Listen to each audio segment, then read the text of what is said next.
Gereja Reformasi Indonesia, misioner dan kritis, menjawab, melayani dan memenuhi kebutuhan umat di segala abad.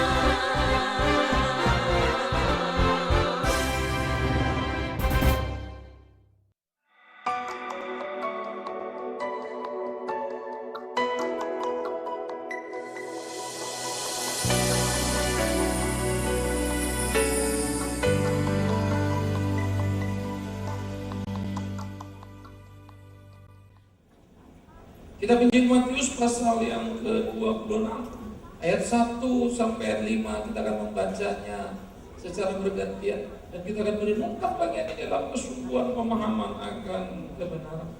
Kita Injil Matius pasal 26.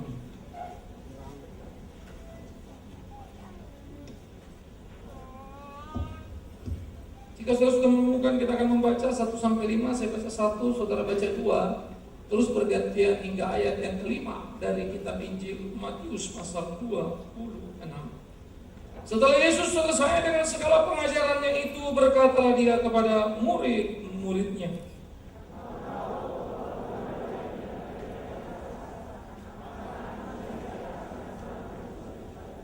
pada waktu itu berkumpullah imam-imam kepala dan tua-tua bangsa Yahudi di istana imam besar yang bernama Kayafas.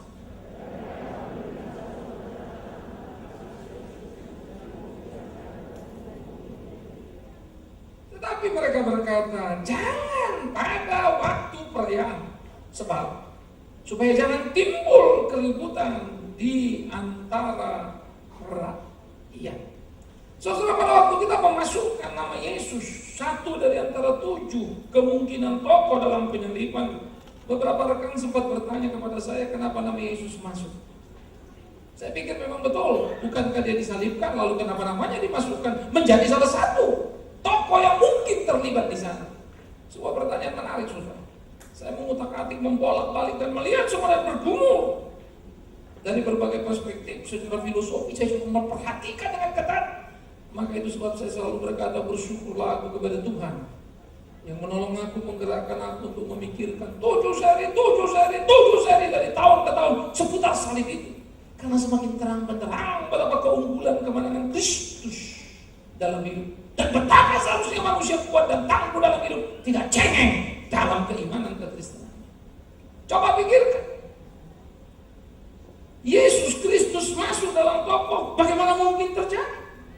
Inilah sebuah paradoks. Yesus adalah korban sekaligus tokoh sejati di dalam karya penyaliban.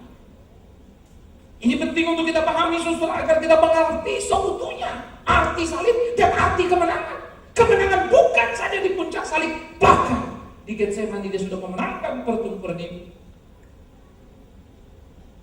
Kemenangan ada di sana. Kebangkitan menjadi pelengkap daripada kisah dan cerita itu, menjadi bukti yang memang dibutuhkan oleh akal budi manusia yang terbatas itu. Tapi sejatinya dia sudah memenangkan pertandingan itu, bahkan ketika ia memulai. Bayangkanlah, dalam sekilas bacaan kita saja sudah jelas bagaimana Imam Kayafas dan kawan-kawan berkumpul, lalu mereka berkata, mari kita mulai menjebak dan menangkap dia, tetapi jangan pada waktu perayaan, karena waktu itu orang banyak dan kemungkinan akan menjadi semakin sulit.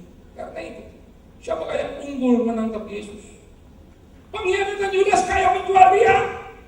Yudas menjualnya pada hari yang kritis yang dihindari oleh para imam, karena besok mau perayaan Paskah.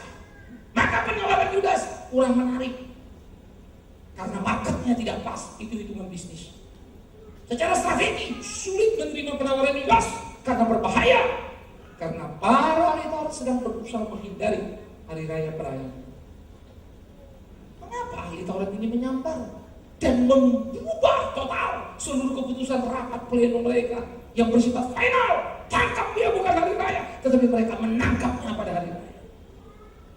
Mereka melawan keputusan rapat tertinggi mereka, di mana Imam Kayafas hadir dan membuat keputusan mereka. Penyangkalan Petrus kan, tak perlu dia menyangkal, Yesus tetap akan disalib karena murka dan amarah daripada ahli Taurat sudah menggila, dan suapan mereka telah memberi dampak yang sangat hebat sehingga seluruh orang berteriak bersama memusuhi dia, salibkan dia. Setan kan? Sejak kapan setan bisa mengalahkannya? Karena setan tidak berdaya terhadap dia dan takut terhadap dia. Orang banyak kan? Mereka hanyalah orang-orang bodoh yang terlibat, yang tidak tahu apa yang mereka kerjakan. Mereka hanya bagian daripada skenario kebodohan, keberdosaan manusia. Kalau begitu apa? Engkau hanya bisa bukti kalau engkau mengenal siapa Yesus itu. Saudaraku yang kekasih, saya menerima beberapa BBB orang tentang Jumat Agung dan Paskah, dan saya selalu gelisah membaca karena jauh dari yang satu. Kebangkitan Kristus membuktikan kuasanya. Bodoh sekali. Apa kau pikir kalau dia tidak bangkit, dia tidak berkuasa hanya karena dia rela mati? Dia berkuasa untuk dirinya. Yang menjadi persoalan justru kenapa dia rela mati. Apa kau pikir dia tidak berdaya ketika dia mati? Itulah orang Kristen terpicik yang memandang itu hanya dalam kebangkitan hanya untukmu dan untukku, tidak dalam rangka membuktikan kemenangannya terhadap dosa, tetapi untuk memastikan kau dan aku bahwa hidupmu dijamin dalam Tuhan. Dia bisa mati dan langsung naik ke surga, tidak perlu bangkit, tapi yang melakukan untukmu supaya kau mengerti siapa dia. Oleh karena itu saya pikir perlu satu kehati-hatian waktu kita memahami pengertian kuasa kebangkitan. Jangan sampai berpikir salib tidak berkuasa, salib tidak berdaya. Itu mengerikan. Saya memperhatikan banyak sekali teks lagu dan apa segala macam, dan saya gelisah. Makin hari jadi makin resah. Itu konsekuensi ketika kita belajar teliti dan menemukan kebenaran. Yang lain-lain menjadi masalah buat kita. Tapi kita harus kesana bukan. Kita harus berani menemukan originalitas daripada pemikiran itu. Siapakah Yesus? Cobalah pikirkan. Petrus yang menyangkalnya, menyebutnya Mesias, anak Allah. Itu pengakuan pertama dari Petrus sebelum disalib yang sudah kita bicarakan. Di Kaisaria Filipi dia menyebut Yesus, Mesias, anak Allah. Karena itu penyangkalannya bukan lebih karena merupakan kebodohan dan bukan penyebab penyaliban. Itu sebab akhirnya ia harus terpinggirkan sebagai tokoh karena tidak memadai dalam memainkan karya. Yesus luar biasa. Ia Mesias, anak Allah, dan Yesus pernah menghakiminya. Oleh karena itu seperti apa yang saya katakan tadi, ia tidak memenuhi syarat untuk menjadi tokoh dalam penyaliban.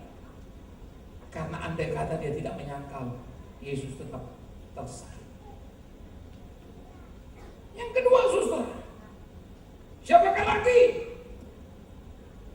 Yesus itu, setan menyebutnya anak Allah.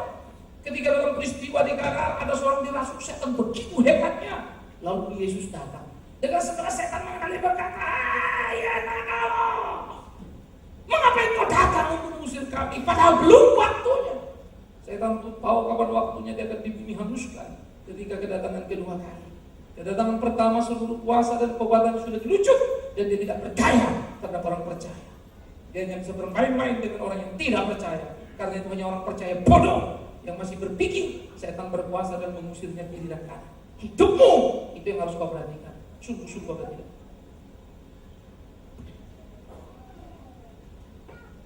Karena itu pelayanan pengusiran setan, melayani usir sana usir sini. Saya selalu berkata itu yang paling rendah dari seluruh pelayanan. Silakan kerjakan, tapi jangan menganggap pernah itu tinggi.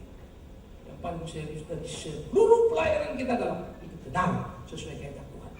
Pekah terhadap pimpinan Tuhan. Itu pertandingan pertarungan orang Kristen. Sehingga kita tidak salah dalam bertanding dan tidak salah dalam mengukur diri. Dukun bisa mengusir setan, bisa. Orang disantet, satu lagi datang dukun putih. Maka dukun aliran hitam membuat sesuatu kejahatan, aliran putih datang ke lahir dan usir. Apa bedanya dengan orang Kristen tentang setan? Kecil. Tetapi betulkah hidupmu tidak setan? Nah, itu pertanyaan. Buat apa kau usir setan, tapi kelakuan kayak setan? Kau usir setan, tapi itu rumah kamu tidak beres. Kau usir setan, tapi kau tidak jujur dalam hidup. Buat apa? Tidak ada artinya, saudara. Jangan pernah bangga karena setan bersama denganmu. Oleh karena itu apa yang dikatakan setan. Anak. Lalu Yesus berkata, keluar. Baik-baik, tapi izinkan aku supaya boleh masuk ke dalam babi. Setan memohon izin, memohon belas kasihan Kristus supaya boleh masuk babi. Apakah setan perlu media? Tidak. Kalau Yesus bilang pergi, ya pergi. Mereka tidak bisa masuk babi itu. Dan mereka akan pergi. Dan mari kita mulai melihat setan yang takut pada Yesus. Minta izin kepada babi. Waktu Tuhan izinkan kepada babi, ada tujuan yang sangat berbeda. Orang di negara dengan segera tidak suka Yesus meminta Yesus pergi. Karena babi adalah ekonomi, angka kehidupan tertinggi. Dibuat babi berapa rupiah ini? Kalau bikin bagi panggang, bikin panggang, berapa lama kita bisa pesta? Luar biasa. Yesus pusing. Silakan. Ribuan babi mati. Mereka marah. Mereka tidak menghormati mensyukuri satu jiwa. Mereka lebih ribut 2.000 babi. Jahat? Yes. Itu manusia. Jadi kau tahu yang mana setan? Orang banyak itulah setan asli. Karena tidak menghargai satu jiwa. Padahal satu jiwa bertobat, malaikat apa? Bersorak-sorak. Tapi orang kaya tidak. Kau tahu berapa kejahatan dalam kitab Injil? Lihat, perhatikan itu loh. Tapi orang Kristen selalu suka Yesus mengusir setan, setan tarik babi, Yesus puasa bisa usir setan, bla bla bla bla. Apa kau tidak baca Alkitab dari ujung-ujung? Sejak kapan dia pernah kalah lawan setan? Dari mula putih. Apa kau tidak baca di Alkitab dia mau sama dengan Allah dan Allah mengusir dia? Kristus Yesus Tuhan yang jadi manusia membuang dia dari surga. Tidak pernah sedikit pun setan menang. Itu Alkitab. Bahkan zaman Ayub pun waktu kau baca, setan tidak bisa mengganggu Ayub kalau Tuhan tidak kasih izin. Jadi kalau kau diganggu setan lalu kau bilang, Tuhan tolong, setannya terlalu kuat, Tuhan akan marah pada kau. Kau yang tolong setan kau kuat, kau yang lemah setan yang kau bilang hebat. Salah kalau kau bergantung pada Allah. Roh di dalammu lebih besar dari roh dalammu. Jadi setan takut. Yes, kalau begitu susah. Apalah hebatnya setan? Oke, dia bisa merasuk si Ayub. Siapa si Yudas? Oke, dia bisa menggoda Petrus. Oke, dia bisa membuat kemudian kegilaan dan menguasai orang-orang Yahudi, orang Israel. Imam ahli Taurat untuk menyalibkan Yesus. Oke, Pilatus, Herodes menjadi gila dan terlibat di dalamnya. Oke, semuanya. Apalah sulitnya bagi Yesus untuk mengusir Tuhan. Bersilah otakmu, maka bersilah mereka. Mungkin maksud membunuh mereka akan memuja Yesus. Setan pun ternyata tidak berdaya. Setan mengemis belas kasihan kepada Yesus Kristus. Siapakah Yesus itu? Kepala pengasuhan yang jahat. Karena dia terlibat di kelompok jahat. Diperintahkan untuk mengawasi penyaliban. Ia tersentak dan berkata di kegelapan kematian Kristus. Apa disebutnya? Sungguh orang ini anak. Bagaimana mungkin orang kafir, bagaimana mungkin orang Roma tahu itu anak Allah? Ngerti konsep Allah saja tidak. Tapi apa yang didengarnya, itu yang diaminkannya. Dengan pemahaman dewa yang dimengertinya. Yang mendengar cerita Yesus menyebut diri anak Allah. Dan dia melihat kematiannya. Mulutnya berucap, Yesus sungguh anak Allah. Apa yang membuat dia bisa? Kemampuan teologinya kan nol besar. Oh, status keimanannya karena dia orang Kristen yang baik jauh karena dia kepala pasukan Roma. Lalu apa yang bisa membuat dia menyebut Yesus anak Allah sementara ahli Taurat yang belajar Taurat tidak? Lagi-lagi tidak ada yang unggul di sana. Saya akan berkata itu pun kasih karunia. Kemurahan Yesus menyatakan diri kepada dia. Ini aku. Dan dia mengenalnya. Yesus anak Allah. Betapa mudahnya bagi Yesus untuk sejak awal menggerakkan hati si kepala pasukan, lalu berubah belas kasihan pada Yesus dan melawan semua. Bebaskan dia. Bukankah mudah bagi Yesus untuk berubah hati orang dan membuat pasukan berpihak pada dia? Sederhana. Dan ketika dia bangkit, apa kata Thomas muridnya? Si murid yang peragu itu, yang skeptis itu, yang selalu mempertanyakan segala sesuatu. Yang berkata, aku tidak percaya dia bangkit kalau tanganku ini belum masuk dalam telapak tangan yang berlubang paku. Aku tidak percaya. Saintik diwakili oleh Thomas. Tapi sentik itu juga mesti tunduk dan berkata, iya Tuhan, iya Allah. Itulah dikatakan oleh Thomas dalam Yohanes pasal 20 ayat 28. Ketika Tuhan menampakkan diri kepada Thomas, si skeptis itu pun akhirnya berkata, Tuhan Rajaku. Itu menjadi pengakuan yang sangat hebat dan sangat kuat, sangat luar biasa. Bagaimana dia menyebutkan Tuhanku, Allahku. Dua kalimat sekaligus ditempelkannya di situ, menyebut keilahian daripada Kristus. Ia Huios, ia Theos. Saudaraku yang kekasih dalam Yesus Kristus, amat sangat menarik. Bagaimana pemahaman orang-orang di sekitar Yesus sudah menunjukkan keunggulan, kehebatan Yesus. Dan Yesus bisa lakukan apa saja, bisa pergi kemana saja, bisa merdeka dari apa saja, tidak bisa ditangkap oleh apa saja. Pertanyaan muncul, mengapa ia tersalib? Mengapa ia menderita? Mengapa ia menangis? Mengapa ia mengucurkan darahnya? Mengapa ia membiarkan? Inilah urusan serius dari dosa. Karena itu kalau dosa itu kita pikir hanya sekedar dagelan begitu ya, itu pembunuhan yang paling mengerikan. Kalau kita berpikir, oh dia sudah mau mati untuk kita dan bla bla bla, dia baik untuk kita. No, bukan cuma itu. Kau harus mengerti bagaimana dia mengajar apa itu dosa kepada kita lewat kematian. Yesus mengajar kepada kita apa itu dosa lewat perjalanan hidupnya, yang mau menunjukkan kepada kita betapa rusaknya kita dalam hari-hari kita. Cobalah dengarkan. Bagaimana ia begitu luar biasa di dalam pengakuan, bagaimana ia nyata di dalam seluruh kehidupan, dan bagaimana ia bukanlah model korban yang tidak berdaya, yang diombang-ambingkan oleh situasi. Dia penguasa, tetapi di dalam penyaliban itu ada kerelaan dan bukan kekalahan. Ini akan kita bongkar sedikit demi sedikit. Pertama, Yesus siapakah dia? Dia adalah Allah yang rela jadi manusia. Pernahkah dia jadi manusia kalau dia tidak rela? No. Paulus berkata dalam Filipi pasal yang kedua, ia yang setara dengan Allah tidak mempertahankan kesetaraan, tetapi mengosongkan dirinya, mengambil rupa seorang hamba menjadi sama dengan manusia. Istilah mengosongkan diri, kenosis, itu kita sudah pernah seminarkan di dalam kebaktian minggu keempat ini. Mengosongkan diri adalah menyangkali keilahian, menjadi tidak sama dengan Allah, mengurangi keilahiannya, melepas atribut keilahian. Itu sebab Yesus Allah menjadi Allah yang terbatas. Loh, mana bisa Allah terbatas? Yes, Allah tidak terbatas, itu Yesus. Tetapi dikosongkannya dirinya menjadi Allah yang terbatas. Bukan orang mengambil, tapi dengan rela dia melepas. Saya memunculkan gambaran dari Paulus itu membuat pembandingan yang hebat. Dia yang setara dengan Allah, mengosongkan diri menjadi manusia, mengambil rupa seorang hamba, mati di kayu salib, turunnya dalam luar biasa. Sangat berbeda dengan Adam yang manusia, ingin sama dengan Allah tapi terlena. Yesus Allah bukan ingin, tapi jadi manusia. Bukan manusia raja, manusia hamba. Bukan mati di istana, mati begitu. Pernah kau pikirkan itu ke Kristen? Coba mulai pikirkan betapa cengengnya gereja masa kini. Betapa cengengnya kita orang Kristen yang hanya mau pikir enak ini, enak itu, sehat segar, dan kemudian kaya raya, itulah hidup kita. Betapa mental kita rusak sebetulnya. Dan kita berpikir itulah keimanan. Betapa jahatnya kekristenan sekarang. Betapa jahatnya gereja sekarang. Ingat, dosa bukan aib, itu bukan salah.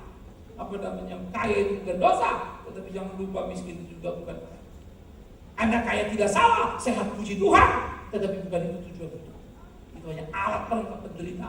Boleh ada, boleh tidak.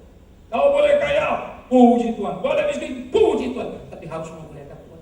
Kau boleh sehat, puji Tuhan. Boleh sakit, puji Tuhan. Tapi harus memuliakan Tuhan. Hidupku Kristus, mati ke untukmu.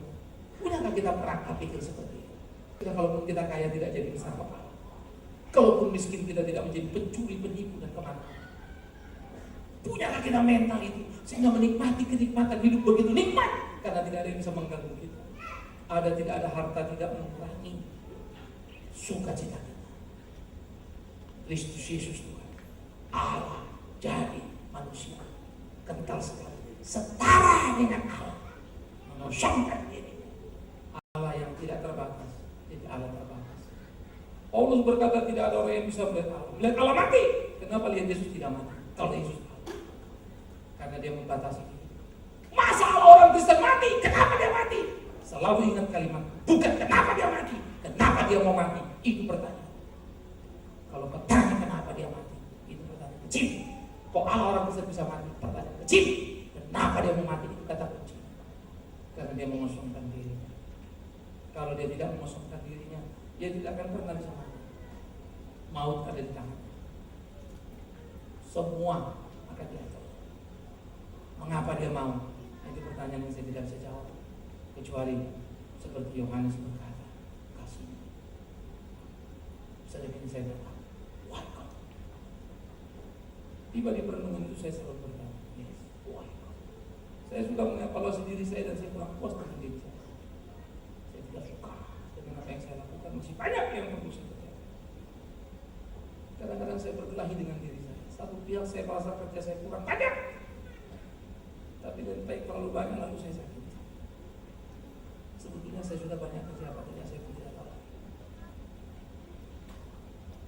Jadi aku gelisah dan aku terus bertanya, sebetulnya apa yang ukuran lain Tuhan?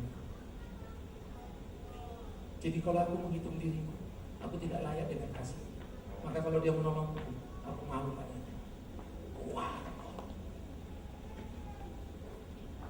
Karena itulah seharusnya kita menemukan Kristus Tuhan dalam sosok yang pas, dengan sikap hati yang pas, dan di sanalah kita menyembah Dia. Yesus Allah menjadi manusia. Dia kosongkan diri. Yesus yang rela mati untuk menebus dosa manusia seperti apa yang dikatakan Roma pasal 5. Dosa kita yang ditanggungnya, Dia mati untuk kita. Dia tinggalkan surga mulia. Kita ini semua sesat. Kata kita seperti domba yang tak tahu kemana. Dia mengumpulkan kita. Dia mencari kita. Sehingga apa yang dikatakan di dalam Roma pasal 5 menggambarkan bagaimana kerelaan Kristus untuk datang ke dalam dunia. Artinya apa? Ia yang rela mati untuk menebus manusia. Bisakah manusia membunuh Yesus? Saya jawab tidak bisa. Mengapa Yesus mati? Karena dia rela. Yesus mati di atas kayu salib, yes. Yesus mati karena kehabisan darah, yes. Jadi Yesus mati disalib karena kehabisan darah, no. Bagaimana maksudnya? Kalau kau berkata dia mati karena disalib, artinya dia mati. Padahal dia tidak ingin mati, kan? Tapi kalau dia tidak mati, tidak bisa mati tapi mau mati, itu namanya rela. Itu dua hal yang berbeda. Setiap kita mana ada yang rela. Kalau bisa lawan, tapi karena tidak bisa lawan ya pasrah. Kan itu kita tahu. Mana rela namanya? Omong kosong itu rela. Semua kita ketika orang mengambil barang kita, ketika apapun, kita tidak pernah rela. Ketika memberi pun, sebetulnya kita jauh dari rela. Karena apa motif? Ya gak enak, nanti tidak sebut orang baik. Lalu kita berusaha baik, supaya tahu orang kita orang baik. Lalu kita kasih. Rela murni kan? Sulit sekali menemukan kerelaan yang paling murni waktu kita melakukan sesuatu. Termasuk saya nikmat sekali. Saya harus hati-hati dengan jabatan kependetaan saya. Semakin orang mengenal saya bisa baik, saya mesti jaga diri saya supaya saya seperti orang baik. Lalu saya lakukan yang baik-baik. Walaupun habis lakukan, kadang-kadang saya mikir kenapa saya mesti lakukan. Emang urusan saya mesti ngurusin, tapi terlibat. Saya masih bersyukur kepada Tuhan mampukan saya menikmati sekalipun saya tidak rela. Kita tidak perlu munafik dalam diri. Karena itulah perlu dialog pada diri. Maka kita akan menemukan banyak yang salah. Tapi Yesus rela. Tidak ada yang bisa membunuh dia, tapi dia rela mati. Saudara, betapa luar biasanya, betapa hebatnya dia, betapa ajaibnya dia. Yesus memilih jalan salib, sekalipun di Getsemani ada peluang dia melepaskannya. Kalau boleh cawan ini lalu daripada aku, tetapi bukan kehendakku, kehendakmu lah yang jadi. Bisakah dia pergi? Bisa. Dia punya hak untuk itu. Karena apa? Karena dia tidak punya kewajiban untuk itu. Perhatikan kalimat salib. Bisakah Yesus menghindar jalan salib dari Getsemani? Bisa. Kenapa? Karena dia tidak punya kewajiban. Kalau dia menghindar, dosakah? Tidak. Karena dia bukan punya kewajiban. Tidak ada yang dilanggar. Tidak ada yang meminta dia untuk dia menolong. Semua memusuhi dan menyuruh dia disalibkan. Kenapa dia mau? Saya tidak tahu. satu yang ku tahu, lagi-lagi karena kerelaan kasih, dia mau meminum cawan murka ini. Kalau boleh lalu, Lukas menggambarkan keluar keringat seperti darah, bukan keringat darah. Saya kira banyak sekali orang khotbah salah. Keringat Yesus keringat darah, bukan. Keringat seperti darah artinya dia mengeluarkan keringat seperti butir-butir jantungnya besar, mengalir seperti darah, mengalir kalau kamu luka. Nah, kalau sampai keringat bisa keluar seperti itu sangat mengerikan, karena peristiwanya bukan siang jam 12 malam, tetapi malam di Bukit Zaitun yang dingin. Itu malam yang dingin. How can? Itu penakutan luar biasa, ketakutan kegedean luar biasa. Takut mati? Bukan. Takut terpisah dari Bapaknya. Takut mengucapkan teriakan Eloi Eloi lama sabachthani, karena tidak mungkin anak terpisah dari Bapaknya. Ketakutan yang suci, beda dengan ketakutan. Itu sebab kalau kita tidak mengerti penuh, kita akan salah paham tentang salib. Itu sebab saya tidak heran kalau orang salah paham tentang salib. Kok Yesusnya orang Kristen katanya Tuhan disalib, kok berdarah, kok mati? Maka saya akan berkata, saya mengerti pertanyaan. Tapi kalau boleh saya teruskan, bukan itu pertanyaan. Karena kalau dia mau tidak mati, dia mau tidak tersalib, dia bisa. Pertanyaan itu justru kenapa dia mau tersalib, kenapa dia mau mati. Dan akan beritahukan pada, karena kasihnya pada. Pernahkah kau merasakan Allah mengasihimu, Tuhanmu mengasihimu, dewamu mengasihimu, dan dia datang dalam hidupmu, dia melakukan itu, dan membuat engkau kemudian kebingungan. Dia bisa hidup, kenapa dia pilih mati? Dia bisa lepas, kenapa dia pilih terikat untuk aku? Why? Why? Siapa yang bisa menjawab pertanyaan besar? Itulah kumpulan Kristen. Banggalah menjadi orang Kristen, kagumlah menjadi orang Kristen, bersyukurlah menjadi orang Kristen. Itu hidup yang Tuhan sudah berikan kepada kita. Dipilihnya jalan salib menuju Golgota. Semua menangis karena itu. Yesus Allah jadi rela manusia, yes. Yesus rela mati, yes. Yesus rela memilih cawan maut ketimbang lepas, ya.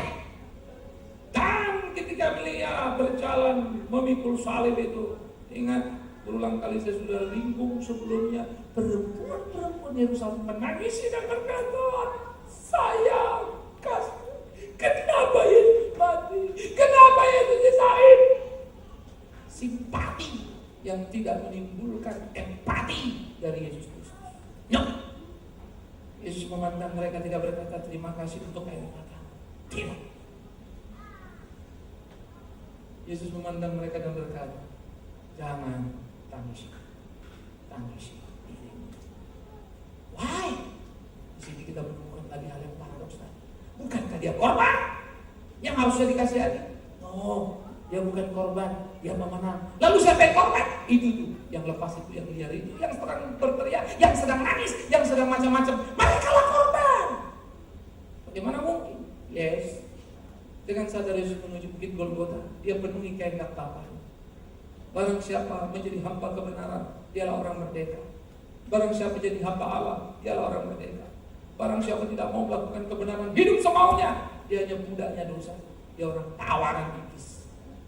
Bisa mengerti? Maka Yesus merdeka. Jangan tangisi aku, tangisi. Aku sedang memenuhi kesukaan Bapakku. Dan aku sudah menjalankan apa yang menjadi misiku, puncak itu. Ditatapnya orang Yesus. Dia tidak simpati pada yang menangis. Dia katakan, tangisi dia. Saudara-saudara yang kekasih, memahami hidup tidak mudah ya. Kita seringkali lihat orang lain kasihan. Kasihan ya orang itu miskin. Tapi kau lihat hidupnya, mungkin kau yang patut dikasihani. Dia miskin, hidup tenang, makan apa saja yang ada. Nasi putih cabai mereka sudah berbilang. Tetapi kau nasimu lengkap semua di rumah, ribut dulu, belum makan ribut, habis makan ribut. Apa kau lebih bahagia? Kau boleh naik mobil kemana-mana, tapi kemudian kau naik mobil sakit ini sakit itu, orang itu jalan kaki itu sehatnya luar biasa. Apa kau pikir kau hidup? Satu kali waktu, ketika Martin Luther King Jr. memenangkan pertempuran apartheid di Amerika, sehingga kemudian dicabutlah semua itu dan mereka menang, tidak ada lagi diskriminasi kulit hitam. Seorang kulit hitam sedang berjalan, lalu seorang supir taksi kulit putih berhenti dan bersimpati. Nek, silakan naik ke taksiku, beritahu kemana engkau mau, aku akan angkat dan tidak perlu engkau membayar. Tapi dia menjawab dengan satu kalimat yang luar biasa, terima kasih. Lebih baik aku berjalan kaki karena aku sangat menikmatinya daripada naik mobil menjadi terhina. Bingung si supir taksi, apa maksudnya? Dulu ketika kami naik bus, orang kulit hitam kalau naik bus tidak boleh duduk depan, mesti duduk belakang. Kalau sudah penuh lagi kulit putih tidak boleh duduk, maka mesti berdiri. Toilet saja beda. Hari ini dia bilang aku lebih bagus berjalan kaki berkilo-kilometer. Hatiku suka cita, tidak akan aku naik taksi. Terima kasih. Kalimat yang diucapkannya adalah satu gairah sosiologi di dalam semangat kemenangan. Tetapi saya menangkap gejolak teologi di dalam pergumulan ini dan saya berkata pada diri saya, sebetulnya apa yang menjadikan hidupku kesukacitaan bukan karena mengenal Kristus. Tapi kenapa aku ribut kalau sakit, kenapa aku ribut kalau nggak punya uang, kenapa ribut kalau ini dan itu? Bukankah itu kita? Maka kesukaan kita sebetulnya belum Yesus, bukan? Sayang sekali. Buat apa dia mati? Buat apa kau peringati kematian? Buat apa kau sebut dia Yesus Tuhanmu? Tapi kau tidak pernah merdeka dan menikmati hidup dalam hidup. Karena iman kepada dia. Jangan. Kalau Tuhan mau, Dia bisa memberi kita apa saja dan menambahkan kita apa saja.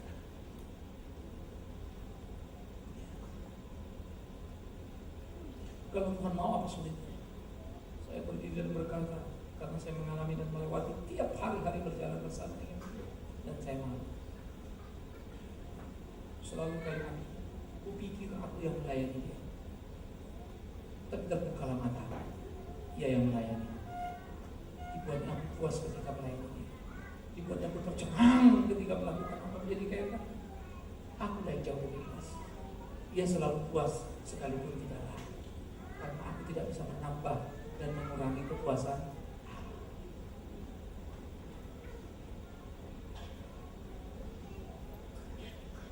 Maka kadang-kadang kalau saya nyanyi, kita kadang-kadang nyanyi ya, Tuhan Allah di tengah kita ya, Dia bersuka karena kita. Kadang-kadang saya mikir, apa betul Tuhan bersuka karena kita? Saya terlalu suka nyanyi lagu, karena saya tidak berat nyanyi. Ajar aku menyukakan hatimu, saya lebih suka itu daripada saya klaim Dia bersuka karena saya. Nanti dulu lah, itu kan klaimku. Tuhan mencintaiku. Saya suka selalu kalimat Paulus, tapi penting untuk bertanya, apakah Tuhan mencintaimu? Kau yang bilang aku cinta Tuhan, kau yang bilang Tuhan cinta sama. Tanya Tuhan, apakah kalau Tuhan memandangmu, Tuhan mencintai? Itu sebab dikatakan, hanyalah perbuat kejahatan, aku tidak menyalahi kau. Orang yang percaya Yesus Allah, hati-hati, perlu kerendahan dan kesadaran mendalam untuk memikir semuanya. Itu sebab kalau kami memilih lagu apapun, coba melihat, taruh dirimu di situ. Kamu begitu enggak? Kalau kamu rasa enggak, ya sudah jangan nyanyikan. Masih banyak lagu lain.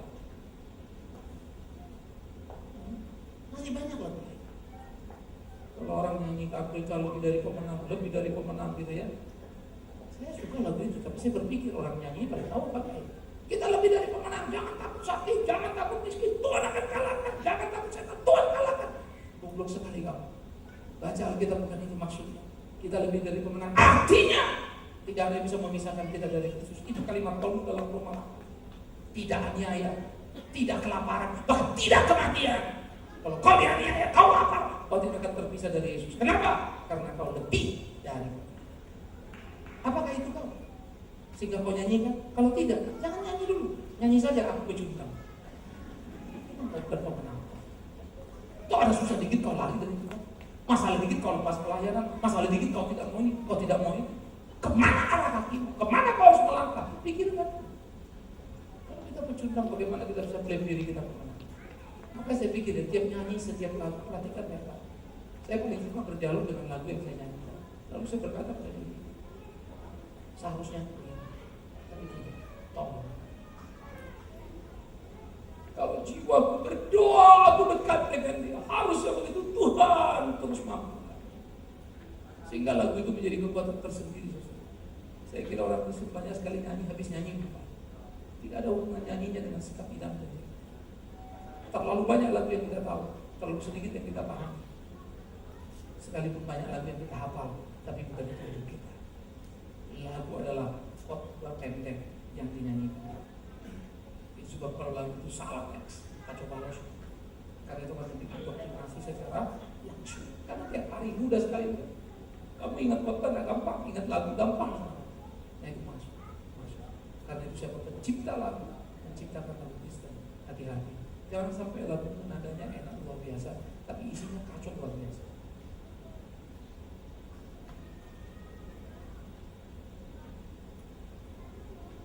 Itu yang namanya lagu kasih setiamu yang ku rasakan sempat membuatku terpesona. Bagi saya itu kurang ajar yang paling mengerikan. Kejahatan. Bagaimana mungkin kasih Tuhan sempat membuatmu terpesona? Omong kosong besar. Itu orang tidak mengerti pergumulan dengan Tuhan. Kasih setia Tuhan selalu membuat engkau bukan terpesona. Terpesona itu rendah. Bersyukur dan berdoa. Bahasa Indonesia belajar sedikit. Kapan mendalam yang membuat temukan. Pernah saudara mengalami? Kalau sempat membuatmu terpesona sesaat, oh ada ini lalu tidak, habis itu sudah. Tuhan salah.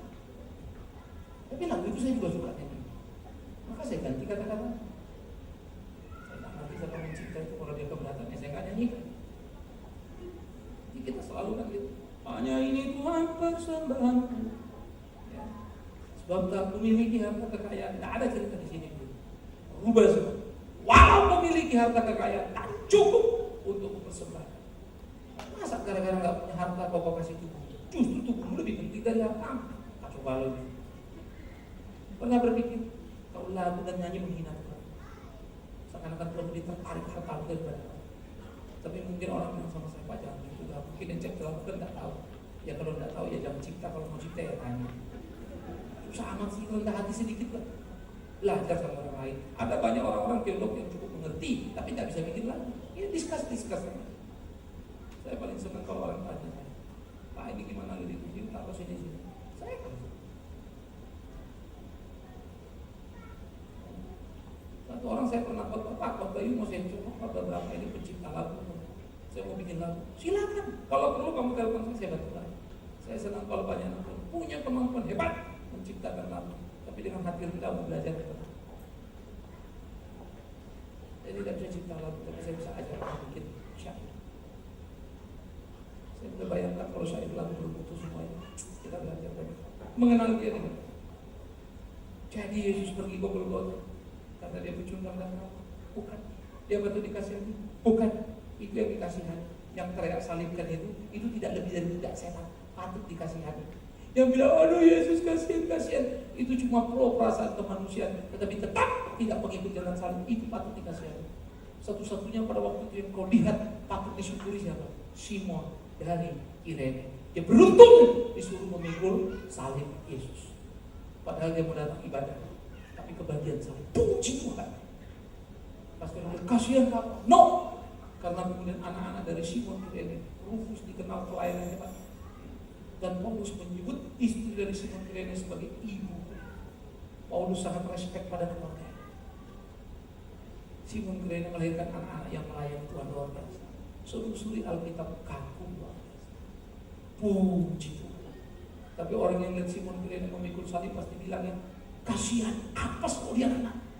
No, dia beruntung. Kau yang apes tidak kena. Tapi kadang-kadang kita susah ya, kita pikir kita butuh, padahal kita butuh. Pikir baik-baik saudaraku. Ini pengertian-pengertian yang perlu untuk kita tumbuh kembangkan. Betapa salib itu luar biasa. Karena tanpa sangat jelas betapa jalan salib adalah pilihan Kristus sendiri. Dan rela ada di sana. Sekalipun dia bisa tidak di sana. Dia bisa tidak mati, bisa. Bisa tidak tersalib, bisa. Tampang dia tidak usah jadi manusia selesai. Dan dia jadi manusia pun. Tidak ada orang yang bisa mengambil nyawanya kecuali dia memberikan nyawanya. Karena itu kemungkinan Kristus sebagai tokoh. Bagaimana kita bisa lihat? Pertama, dia Allah yang mengosongkan diri, sehingga tidak ada yang bisa mengalahkan dia, kecuali dia rela kalah. Hanya satu logikanya, tidak ada yang bisa menyalahkan dia kecuali dia rela kalah. Dan catatan-catatan Alkitab dengan jelas mencatat setan itu takut sama dia. Mau apa lagi? Alkitab tidak bisa bertanya jawab dengan dia. Mau apa lagi? Tidak ada yang bisa mengganggu kerelaan menuju jalan salib. Dia rela. Yang kedua, dia memilih jalan salib dalam kerelaan. Karena memang sesungguhnya tidak ada yang bisa menyalibkan dia. Cobalah pikirkan. Di Getsemani Yohanes mencatat dengan jeli. Ketika kemudian tentara para imam dari Bait Allah itu datang mau menangkap Yesus, Yesus berkata, siapa yang kalian cari? Yesus. Dan dia berkata, inilah aku. Maka mundurlah mereka dan terjadi buas rebah. Inilah aku. Kuasa itu mengalir. Lalu apa yang dikatakan? Diberikannya tangan. Ketika Petrus kemudian mencabut pedang, karena orang yang sudah terlempar rupanya Petrus pedang, cabut pedang, penggal telinga Petrus salurkan pedang, bukan dengan itu. Diambil telinga itu dimasakkan, diberikannya tangan untuk ditangkap. Jangan kau pikir keunggulan tentara, para ahli Taurat, para imam itu yang menangkap Yesus. Yesus memberikan dirinya untuk ditangkap. Maka baca Alkitab. Dia beri. Jadi yang pergi. Itu membuat Petrus menjadi kecewa. Mau kemana guru itu? Lalu dia mulai kecewa, penasaran apa yang akan dilakukan. Tampak Yesus menyerah makin dalam. Petrus kecewa.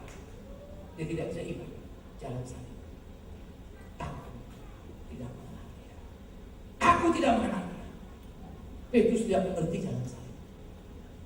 Dia tidak bisa ikut. Dia tidak bisa masuk. Dia tidak terima kenapa gurunya menyerahkan diri. Dia tidak terima kenapa gurunya masuk ke jalan salib. Itulah gambaran kita. Kita yang mau diselamatkan. Tapi heran, kita tidak rela dengan cara dia menyelamatkan kita. Tidak kayak tolong. Ini mirip seperti orang yang kau mau bantu. Orang miskin susah luar biasa. Lalu kau mau bantu dia, karena dia sakit kau masuk ke rumah sakit. Dia ngatur kau lagi. Pak, jangan rumah sakit yang ini, yang di Singapura aja. Pak, jangan kamar ini, yang VIP aja. Kira-kira kau masukkan kemana nih? Kalau aku masukkan ke tong sampah di situ. Bukan kayak orang kurang ajar kita. Sudah kita tolong milih rumah sakit, milih kelas pula lagi. Udah miskin susah. Dari kemarin gak ada yang urus. Saudara kan enak lihat orang ini, betul kan? Tapi kalau saya mau tanya, saudara pernah nggak begitu dalam bentuk berbeda? Sampai orang enak lihat saudara. Kalau pernah lah, karena bilang enggak.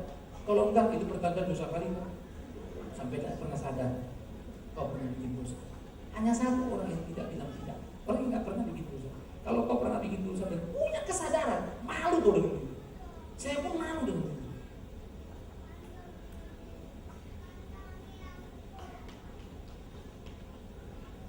Kalau saya ingat-ingat dulu saya melawan mama saya selalu nangis kalau pergi kesaksian kita gereja bala keselamatan, lalu dia kesaksian saya paling cengkel kalau dia pulang nangis. Udah kesaksian dia mimbar nangis pula lagi. Aduh, ngapain kesaksian kalau nangis?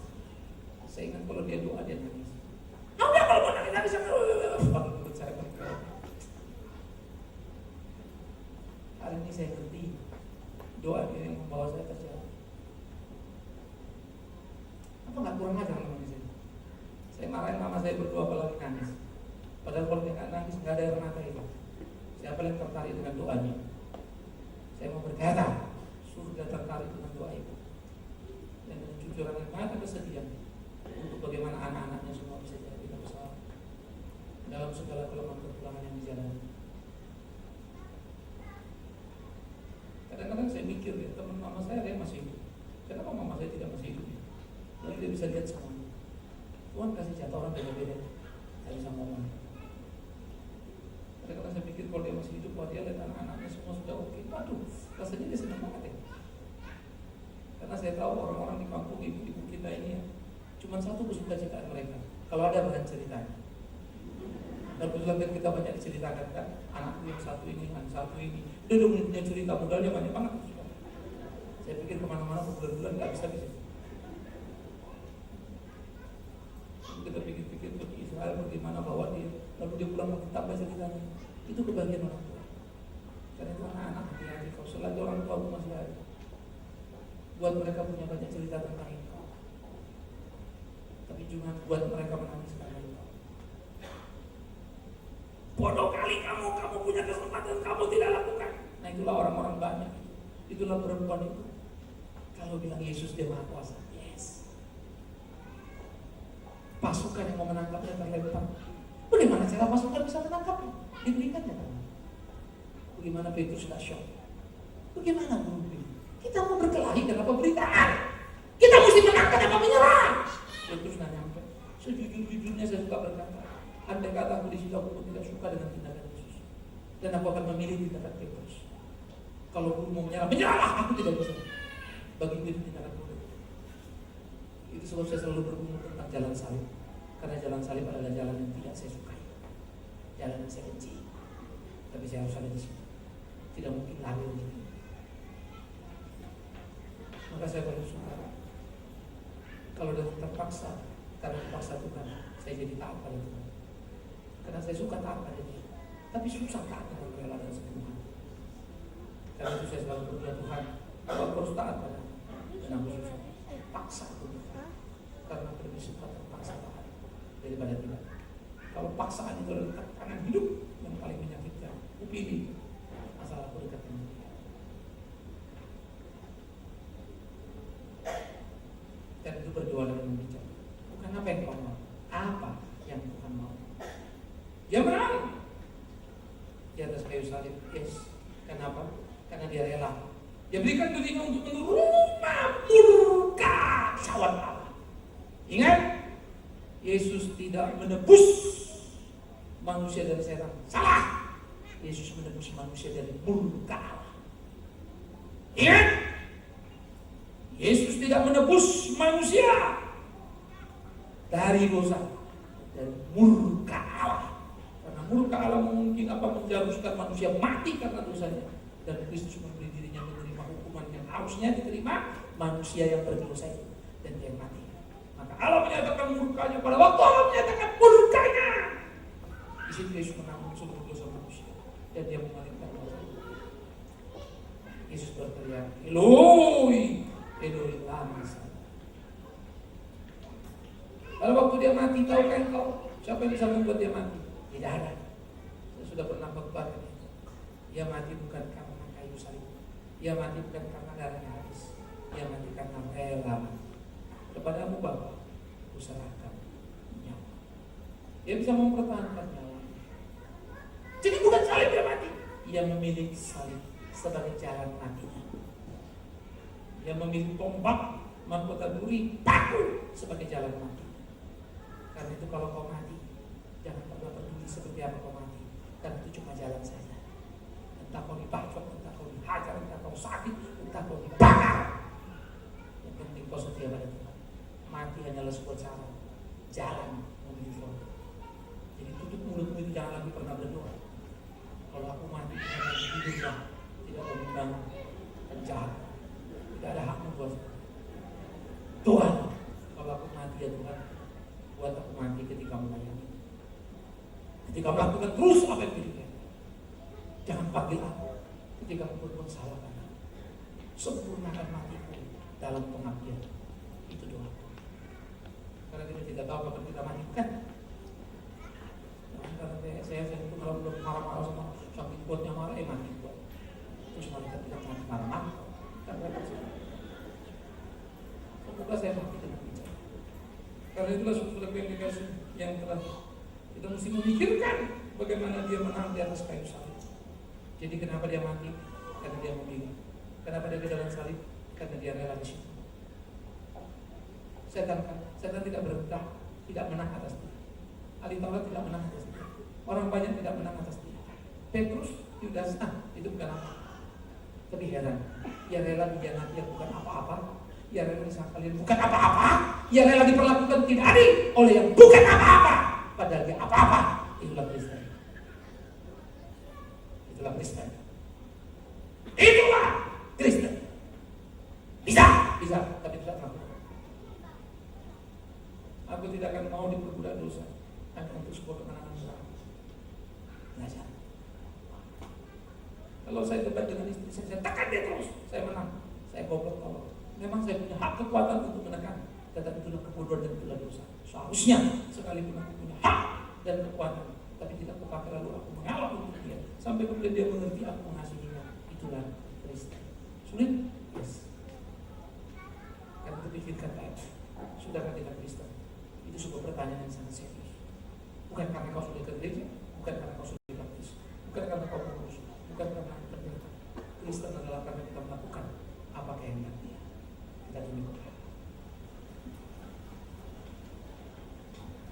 Buatlah pertanyaan, bagaimana hidupku sekarang?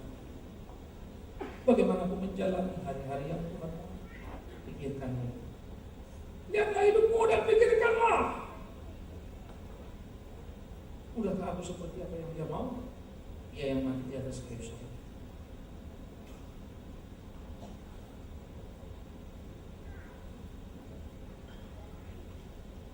Tuhan, ketika kami renungkan firman, sesungguhnya Engkaulah tokoh sejati dalam penyaliban. Karena siapakah yang bisa mengalahkan? Tak ada. Tapi Dia membuat kami terpukul dan malu. Kami pikir teriakan kami bisa menyalibkanmu, kami pikir pengkhianatan kami bisa menyalibkanmu, kami pikir kehebatan keunggulan kami, jejaring kami, situasi sosial politik yang kami kuasai bisa menyalibkanmu. Ternyata tidak. Kau rela lakukan. Tetapi kau lakukan untuk menebus kami. Betapa malunya kami, betapa hinanya kami, betapa payahnya kami. Kami orang berdosa. Seharusnya hidup kami perhatikan baik-baik. Seharusnya tiap langkah kami cermati dengan teliti, supaya kami jangan menyalibkan kembali Kristus Tuhan di hidup kami, di perilaku kami, di perilaku kami. Tolong kami tak terjebak dengan apa yang ada di tangan kami yang Kau percayakan. Harta, kesehatan, pergaulan, semuanya datang dari-Mu. Tolong kami supaya selalu hidup menyenangkan hati-Mu, melakukan apa yang Kau mau, ya Tuhan. Supaya kami menjadi pemenang seperti Engkau pemenang, rela menanggung derita sekalipun bisa melepaskan, rela menuju salib sekalipun Engkau bisa mengalahkan. Terima kasih Yesus, terima kasih. Cara bertempur yang tak kami suka, cara hidup yang tak kami pilih, karena hidup kami berlawanan dengan-Mu, dengan kehendak-Mu. Tolong kami. Jumat akan mengingatkan kami akan pengorbanan besar itu, dan kami hidup di dalamnya untuk kemuliaan nama-Mu. Demi Yesus Kristus Tuhan, kami berdoa, kami mengucap syukur pada Bapa di dalam surga. Terima kasih Tuhan.